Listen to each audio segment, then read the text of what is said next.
Next doctor is Dr. Allan Wu. I've known Allan for several years, and he is one of the top scientific researchers in the area of stem cells and exosomes. And I think, Allan, welcome. Dr. Bierman. Hey, look at this. I get to actually interview you here. So this is Dr. Allan Wu. And Allan, what's the latest work you're doing now with exosomes? Tell us all about it. So what we're doing... So we can understand it too. Okay, so very simply, exosomes are basically small, tiny little liposomal blebs that are about 30 to 1,000 nanometers in size. And it's basically the way in which cells will communicate to one another. What is very interesting is that stem cells in particular prolifically secrete them and use it as part of their ability to regeneratively reprogram genomically the cells around them to recruit other cells to help a particular traumatized or damaged area.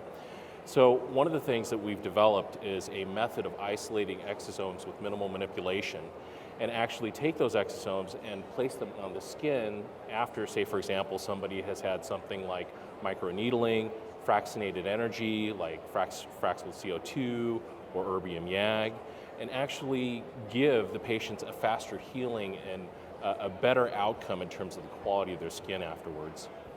These are so small, they actually get absorbed right into the skin? Well, obviously we always have to get past the keratinic layer. But with the microneedling and also the fractionation, it is possible to get the exosomes into the skin. If you microneedle, are you concerned that the bleeding is going to just push them out, or are you pushing them in with injection through the needles? That's a very good question. One of the things that we have to do before we actually do the microneedling and application of the exosomes is using a particular buffer system to keep it in the pH that is ideal for the exosomes to work. And then afterwards, you have to use a sealant that is in favor of allowing the exosomes to continue to do their work later on when the patient leaves the office. What's the source of the exosomes? What we do is we actually harvest the exosomes after the patient receives standard liposuction. They can have any sort of liposuction, use any device, but afterwards there's always that infranatant layer. And you and I have talked about this before. In that infranatant layer is stromovascular fraction and adipose stem cells. And so all you do is you take off that residual fluid and those free cells, put it on the binding column, and then isolate the exosomes. Okay, so once you get rid of the cells, you can actually isolate the exosome. Is it through a filtration process, or how do you actually do that? Very good question. The proprietary technology is all That's why I'm here interviewing you. The proprietary technology is all within these special reagent beads that are in this column. And what it'll do is it'll actually hold on to the fat stem cells. Now, afterwards, you'll actually place a little bit of crystalloid in the tube itself and then flush out the exosomes. The cells actually stay on the reagent beads. And what's great is that afterwards you could actually take that column, put it in a mail pouch, and send it to any tissue bank around the world and actually bank your cells. You made a point though, didn't you say it's difficult to freeze these things? Yes, exosomes, they can be frozen. They can actually be left at room temperature as well. The difficulty with room temperature is that if your setup is not RNase free, the RNA will usually degrade overnight. If you freeze them, it can actually go through, the exosomes can go through a type of saponification process and actually cause the breakdown of some of the exosomes. Some of the larger exosomes seem to be a little bit fragile, and so we get concerned that the freezing process may change the characteristic of the exosomes isolated. This is really neat stuff. So you're basically talking about personal cell therapy, making your own personal exosomes, so you're not worried about risk of virus or prions or some kind of external contamination. Exactly. Since it's autologous, it's the patient's own material.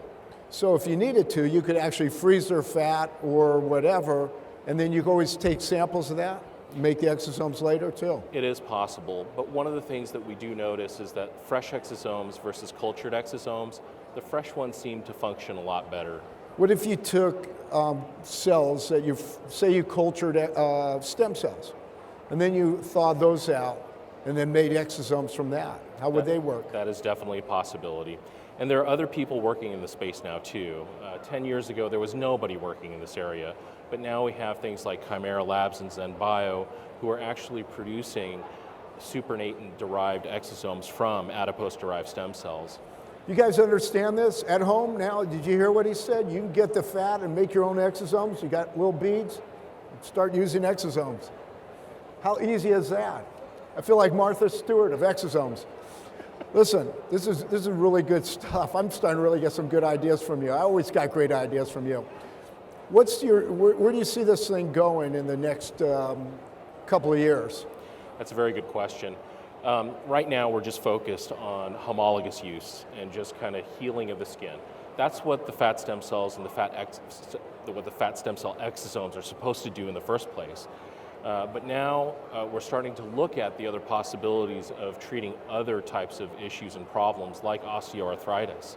We do know that use of mesenchymal exosomes in osteoarthritis models, animal models, is very compelling. The preliminary data coming out is just quite amazing. And we are seeing that they're able to regenerate cartilage with just the exosomes alone. So there's a lot of interesting biology going on. Do you think there'll be any symbiotic, use of exosomes and say SVF or stem cells together, or do you think, you need one or the other? Another excellent question, and we've talked about this before, and I've always approached you and said, well, if I handed you a scalpel and said, Dr. Berman, this is the last tool you're ever going to use for all of regenerative medicine or any surgery that you do, you'd laugh at me, right? I always laugh at you. Well, funny guy. But, this is funny to us, but I don't know if anybody understands what we're talking about. But you know and I know that there is absolutely no way we're going to be able to attack all of regenerative medicine and aesthetic medicine with just one tool. And so exosomes are going to be important, but just as important is still going to be SVF and live cells. Do you think you're going to come up against problems with the FDA? What's the FDA starting to do with exosomes? Are you on the back burner? Well, first of all, within our field and what we're doing with R3Gen.com, at R3Gen, what we're doing is we are simply using minimal manipulation to isolate the exosomes. We're also using it in a homologous context of just basically skin regeneration. And then we're also using it in an autologous fashion, unadulterated, since we're only using crystalloid. And then on top of that, we are not affecting anything systemically, and we are not having a change in the basic function or characteristic of these items. You know what, honestly though, you don't own the cells, right? These are natural occurring products. The patient owns them. Correct. You're really not manufacturing anything, you're just separating out. You're doing more than we do. When we separate out cells, you're separating out the exosomes from the cells. So technically, who owns the cells? Well, the patient always owns the cells. So you can't even sell it to them. Well, are you selling the cells or are you selling them your service? We are not selling the cells. We are only giving them back their exosomes, and that's it. We are not taking any of these exosome or cell products and transporting them across state lines. And I suppose that if you wanted to say that there was any interstate commerce, the only way in which you'd be able to physically do that is go to the Hotel Royale where they have that border between California and Nevada, put a leg on one side and the other, and then give the patient exosomes. So there's no way these products, even cellular for that matter, could be considered interstate commerce. Yeah, it's not, well, it can't, you know what? It can't be considered commerce unless you can own it to sell it. Correct. I would think that's the case. I agree. Anybody out there at the FDA, please listen to this. This is a good point.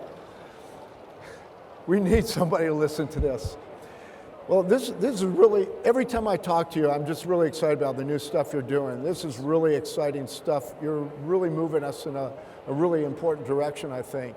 Thanks. Are you doing any standard cosmetic work these days? Yes, most of it is primarily within the Torrance, Irvine, and Palm Springs area. And also a lot of it is related to the work that we're doing with exosomes.